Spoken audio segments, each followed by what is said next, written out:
Le lendemain du sabbat, Marie de Magdala se rendit au tombeau de bon matin, alors qu'il faisait encore sombre, et elle vit que la pierre avait été retournée.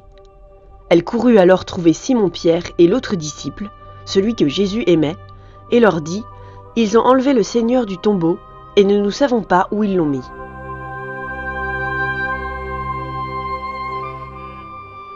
Marie-Madeleine est l'exemple le plus beau et le plus complet de cet amour qui mobilise toutes nos énergies et qui agit comme la motivation la plus forte que nous puissions expérimenter dans notre vie.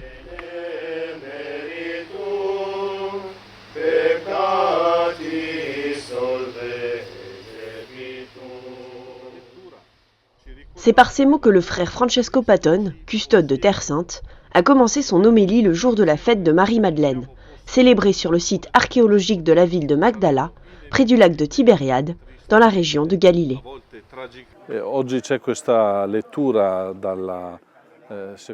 Nous avons écouté la deuxième lettre de saint Paul aux Corinthiens qui commence ainsi « L'amour du Christ nous possède ».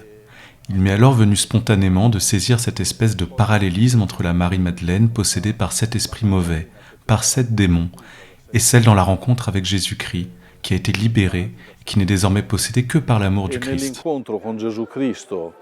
Che la libera, lei da quel momento in poi sarà posseduta solo dall'amore per Cristo.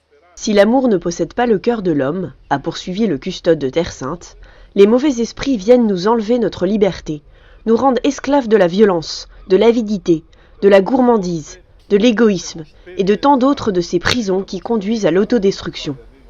Mais si l'on est possédé par l'amour du Christ, on ressuscite, on recommence à vivre authentiquement.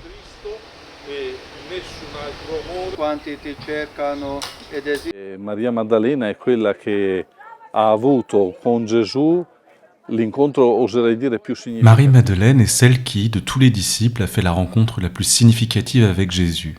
Dans l'Évangile, elle apparaît comme celle qui s'est laissée complètement libérer de tout le poids qu'elle portait en elle, grâce à sa rencontre avec le Christ. Da tutta la zavorra che si portava dentro e dietro, e questo è stato possibile grazie all'incontro con Gesù.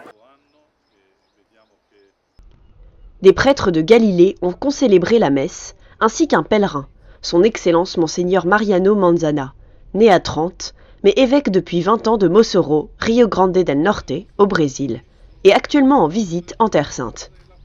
Il était très heureux d'assister à la célébration dans cet important site archéologique de Galilée et a partagé son expérience avec nous.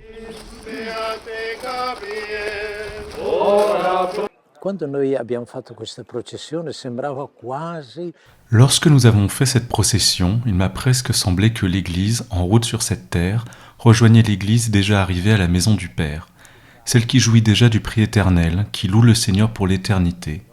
Eux et nous formons la même Église, l'unique famille du Seigneur.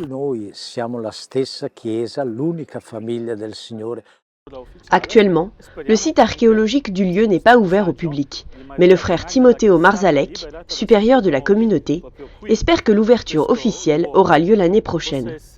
Un message d'espoir et de libération pour tous ceux qui ont des difficultés et qui veulent être libérés des maux qui les séparent de Dieu, comme ce fut le cas pour Marie-Madeleine.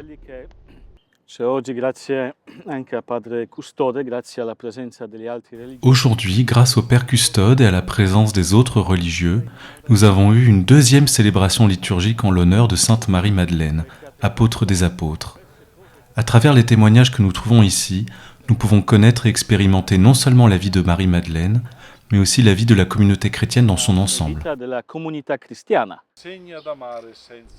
Après la bénédiction solennelle, le custode de Terre Sainte a remis aux personnes présentes l'huile de Sainte Marie-Madeleine. Elle rappelle la jarre remplie d'huile parfumée avec laquelle la sainte s'était rendue au sépulcre pour oindre le corps de son maître, qu'elle retrouvera plus tard ressuscité.